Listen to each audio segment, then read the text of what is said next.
이번 전쟁을 계기로 나토는 재무장을 할 거고요. 그동안 사실 EU는 군대 없는 세상을 즐겼어요. 군사비 지출이 뭐 한때는 1몇 %까지 내려갔잖아요. 네. 옛날부터 그랬는데 GDP의 5%는 투입해야 되는 게 정상이래요. 근데 국방비 비중이 어마어마한데 그걸 4%, 3%를 떼먹었으니 얼마나 좋았겠어요. 네. 근데 이제 결국 그쪽으로 돌아가게 될 것이고 그것이 어떤 결과를 가져오려는 건 또 다음 세대의 문제입니다만 재무장은 필연적인 것이고요. 네. 그다음에 이제 이미 그 얘기가 많이 나왔습니다. 이제 경제 블록화가 다시 나올 것 같아요. 근데 경제 블록화를 자꾸 1차 대전 끝나고 그 경제 공황 왔을 때 블록화를 생각하시는 분이 계신데 그 블록화하고는 다르죠. 지금 여기서 말하는 블록화는 네. 과거와 같이 어떤 제국주의 국가들이 자기 연방적인 제국적인 그런 블록화가 아니고 글로벌화의 기준이라고 할까 참 정확한 용어가 없는데 사회의 민주주의의 정도라고 할까 국가 신뢰성의 정도라고 할까 그런 신뢰성의 국가의 경제 블록화가 될 것 같아요.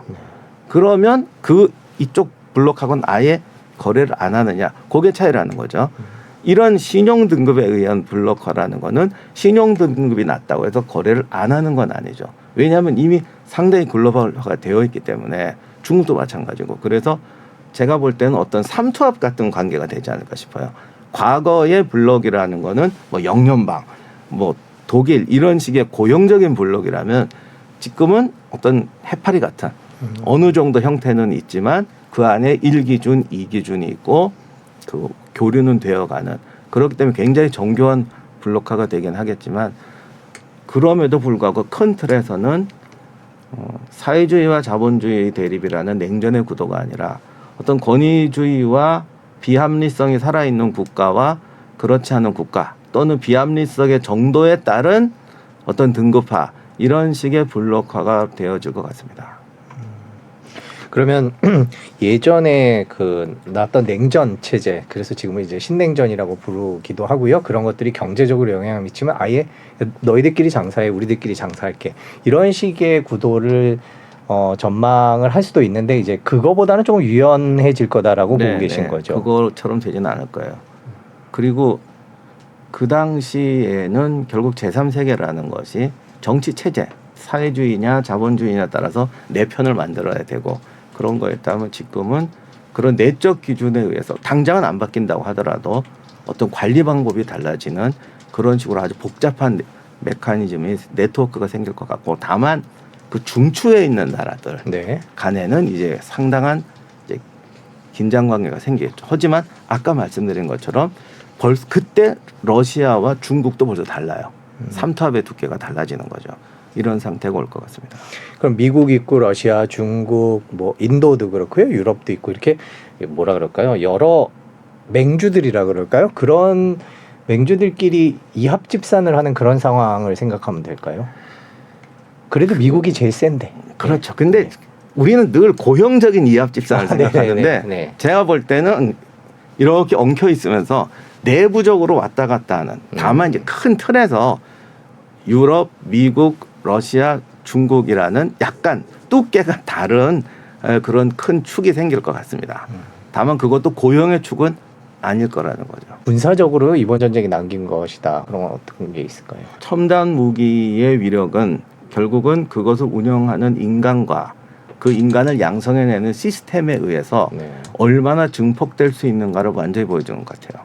그러니까 러시아가 2회 군사대국이라고 그랬는데 하드웨어적으로는 뭐 우리가 생각했던 것보다는 좀 불량품이 많더라 이런 얘기를 하더라도 실제로 하드웨어적인 부분은 서방 무기들이 들어갔을 때도 또 그런 꼴을 당할 수는 있거든요. 그것보다도 그것을 움직이는 사람과 그 사람을 만들어내는 시스템에 의해서 어마어마한 차이가 나타난다. 더욱이 이 원격 조정이란 말을 쓰기는 좀 애매합니다만 가장 무서운 건 보이지 않는 통신이라든가 전체적인 어떤 AI적인 능력이 전선에서 이렇게까지 큰 차이를 보여준다라는 게 이번에 그 가장 미래적인 충격인 것 같아요.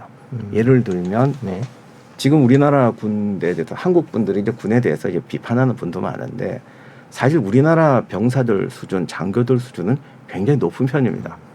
물론 그 정말 이렇게 작전하고 전쟁해 보면 그게 어디까지 능력이 오느냐 이런 거에 대해서 뭐 비관적으로 말씀하는 분도 있는데 우리가 그냥 보편적으로 문화적으로 교육적으로 자질적으로 한국 사회는 이미 상당히 저기 4차 산업사회적인 사회가 되어 있잖아요. 네. 여기에 그 AI라고 표현할 수 없지만 어떤 AI적인 네트워크랑 연결이 됐을 때 한국군도 굉장한 위력을 발휘할 수가 있게 되는 거죠. 그런데 반면에 뭐 어느 나라가 있는데 굉장히 경직되고 뭐 그냥 상명하복식이고 그런 나라 군대가 우리보다 더 좋은 무기를 가지고 온다고 해도 전투력이 10배 이상 차이가 날 수 있는 거죠. 이 부분이 거의 지금 말은 안 하지만 어마어마한 지금 충격으로 다가오는 것 같아요. 이렇게 되면 이제 전쟁 이후에 각 나라가 군수 산업에 대한 투자를 더 늘릴 것 같다. 그런데 이제 저희가 경제 채널이니까 우리나라 군수 산업에 대해서는 어떻게 전망을 하십니까? 제가 뭐 군수 산업 분야를 직접적으로 알지는 못하지만 한두 번 뵌 적밖에 없는데 한국의 군수 산업의 장점이라면 역시 우리가 가진 기술력, 소프트웨어, 사실 한국의 뭐 관리 능력 이런 건 이제 세계 수준급이잖아요. 그런데 이제 우리나라 무기의 최대 약점이 실전이 없다는 거예요. 가끔 좀 비난적으로 말하는 분은 왜 어디 갔더니 뭐가 부러지더라 이런 얘기 많이 하는데 무기라는 거는 뭐 미국 소리도 마찬가지고 아무리 잘 만들어도 막 실전에 갖다 놓으면 별별 해괴한 일이 다 생기거든요. 그거를 이제 경험으로 만들어 보는 게 이 무기의 능력인데 우리가 아무래도 그런 부분이 좀 부족했잖아요. 하지만 그런 것을 경험했을 때 대처하고 발전시키는 능력은 한국이 굉장히 수준이 높단 말이에요. 다만 우리가 전쟁을 안 해서 경험이 없었던 거죠. 그런데 이번에 유럽이 또는 지금 재무장 들어가면서 급하니까 폴란드도 그렇지만 한국 무기들 엄청 삽니다. 결국 간접 체험할 수 있는 경험이 생기는 거고 특히 결국 시장이 생기면 그 수익을 통해서 재투자가 되는 건데 지금 갑자기 한국 무기가 호주, 유럽, 아프리카 사방으로 나가게 됐어요. 이게 미국 못지않는 빅데이터를 가져올 수 있는 이 기회가 된 거예요. 그래서 올해 뭐 방산 제가 숫자를 들었는데 뭐 1년치 예산의 수익 예산에 벌써 몇 배를 초월했다고 그리고 앞으로 뭐 어마어마한 수출이 기다리고 있다 그러는데 수익으로 인해서 재투자를 할 수 있는 수익이 생길 것뿐만이 아니라 한국 무기의 최대 약점이었던 실전 경험을 전 세계 다양한 상황에서 한꺼번에 빅데이터로 가져올 수 있는 예를 들면 이번에 K전차나 그 자주포 K2 전차나 K9 자주포 같은 게 노르웨이도 가고 호주도 가고 뭐 폴란드도 가고 지금 막 이런 식으로 되고 있잖아요. 어마어마한 빅데이터가 들어오는 거예요. 그래서 한국은 군수 산업이 정말 만개할 수 있는 기회를 만난 것 같아요.